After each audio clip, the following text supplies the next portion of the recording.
Okay, I decided I would talk a little bit about this. I saw this a couple of times um, over the weekend. Running a C-gap run to a jet end to the open end. Okay, in other words, no tight end, no wing, no nothing. Um, and what we talked about. Okay, if you think about this guy is really red light. And what would you do in red light if there was a tight end here?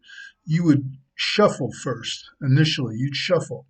Okay, you wouldn't turn initially. Okay, and the problem is turning right away is the long stick. Okay, I watched a couple of guys last night turning. They were blasting this end pretty good. He long sticked and he was in the backfield. It was actually a play action pass, which is even worse. It was pressure. I don't think it was a sack, but it was a big pressure. Okay. If this guy is going to turn, he's got to turn. They all got to turn. Okay. And the reason we would do that is if we had a train where we had a mic point out here and the tackle had to get past this guy, he would say to everybody, hey, turn right and run, or turn whichever way this is on this video and run. Okay. Because I got to get way out here to a guy. I got to cross this guy's face to get out here. Well, this isn't the situation. There's no overhang here. Okay. So what we do, okay, and it's really not blocking down to the outside. A long time ago, Paul Alexander said, block down to the outside. That's zone. It's not really because if you're, let's say we were running pin and pull, this guy, if he was blocking down on a three technique, he'd have to control some penetration. When you're blocking out on a jet, and here's the read spot, you have leverage on the jet. Okay, he's either on or outside the read spot, but penetration really can't hurt you unless this guy is Joey Bosa, one of those guys, and he's so fast. But what you want to do is open up your hip. Okay, point your toe to the sideline. We used to call it a 90. Step deep, in other words, but don't turn your shoulders. And I'm reading this because I put it together. We say don't turn your shoulders until you can win. Okay. In other words, this guy's lined up blocked. If he spikes, we gotta grab him and either stuff him to the guard and get up, or just stuff him and wait for the guard to show up. Okay. But if he stays right here, we want to keep him here. Okay, we want that back to be able to run. And ideally, we'd want to match and tear this guy out. Okay, we want to tear him out. Okay, and the way we would do it, we would use mixed hands. Okay, I'll show you the technique in a second. But we're basically going to shuffle square because this is red light. Okay. Let me put this on pause, and I'm going to move it, and I'm going to treat you to my technique. Okay. Okay. So what we're talking about here is this thing right here is my. Let me put this medicine ball on. Okay.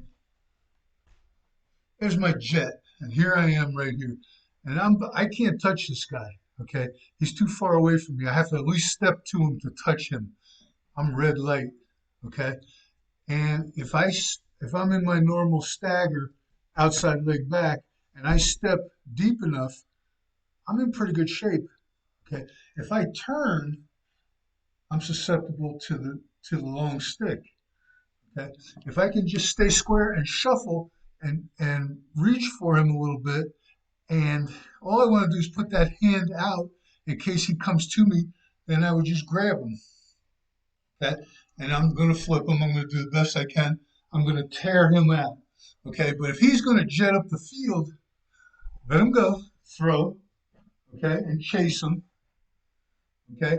Keep him away from the read spot. I mean, there's the read spot. Here I am. It's outside of me. He's either on it or wider. That's a jet. Okay.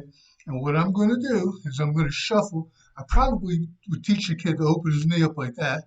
Okay. And then I would shuffle, and I wouldn't turn until I could win. Okay. I wouldn't turn until I could win. Okay. This is exactly what I say to him. And if I can get to him and match him, I might. That's where it might start to tear. Okay. And if he comes to me, like I said, I flip him and then I definitely tear him. But I don't want him to close up the read spot. By doing this, there's two things. Okay, one, it shows a safety pass. Two, he's not sure if I'm jump setting him or what. Okay, I think I don't know. We did it for a long time like that. I don't know. I did it with the tight ends too when I was at Penn State. If we had a jet nine way the hell out there, we didn't try to get the ball outside of it.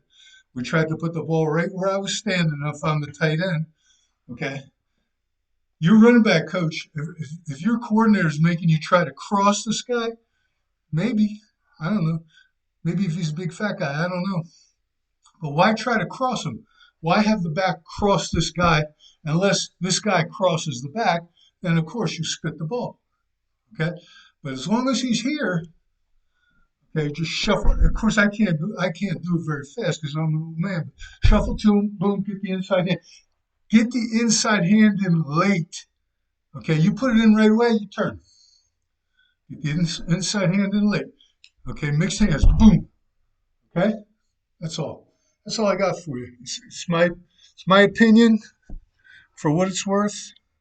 Maybe it's worth something. I don't know. That's the way we did it. Worked pretty good. We didn't give up a lot of TFLs.